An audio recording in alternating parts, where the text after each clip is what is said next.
நம்ம இந்த வசனத்தை வாசிக்க ஆரம்பித்த போது, தாயின் வயிற்றில் தோன்றின நாள் முதல், இப்போ ஒரு மனிதன் இந்த பூமியில உருவாக்கப்படுகிற நாள் முதல் நம்மளுடைய வாழ்க்கை முடிகிற வரைக்கும் நம்ம எல்லா சூழ்நிலைகளிலையும் நம்ம கூட இருப்பேன் என்று வாக்கு பண்ணி இருக்கிற தேவன். அல்லேலூயா.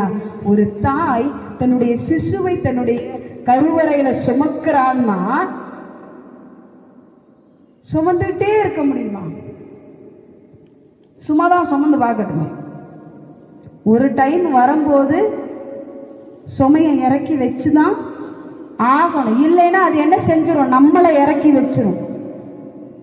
குழந்தை சரியான நேரத்தில் வெளியில வரலைன்னா தாய்க்கு ஆபத்து.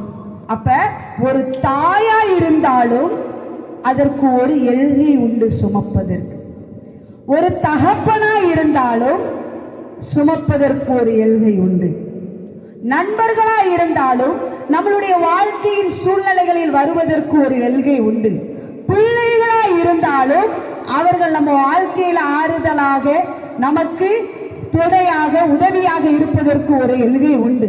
உறவுகள், பெற்றோராய் இருக்கலாம், கணவன் மனைவியாய் இருக்கலாம், அண்ணன் தம்பியாய் இருக்கலாம், என்ன உறவுகளாய் இருந்தாலும் எல்லாருக்கும் ஒரு எல்கையும் உண்டு. ஒரு காலகட்டத்தில் அவர்களுக்கு நாம் சுமையாய் தோன்றுவோம். எவ்வளவு பாசம் உள்ளவர்களாய் இருந்தாலும் சரிதான், எவ்வளவு நமக்கு வேண்டப்பட்டவளா இருந்தாலும் சரிதான், எவ்வளவு நம்மளை நேசித்தாலும் ஏதோ ஒரு இடத்துல நம்ம அவங்களுக்கு சுமையா தெரிஞ்சிரும். ஆனா கருவுல உருவாகிறதுல இருந்து நாம் இறுதி இந்த மண்ணுல போனதுக்கு அப்புறம் இருக்கிற வாழ்க்கையில கூட நம்ம கூட ஒரே மாதிரி இருக்கக்கூடிய நல்ல நேசர் நம்மளுடைய ஆத்தும நேசர். அவர் தான் வாக்கு பண்றார் நம்மளுக்கு.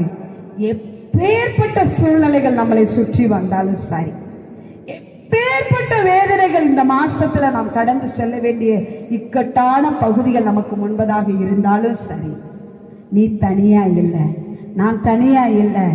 நம்மை ஏந்துவதற்கு, சுமப்பதற்கு, தப்புவிப்பதற்கு அவர் போதுமானவராய்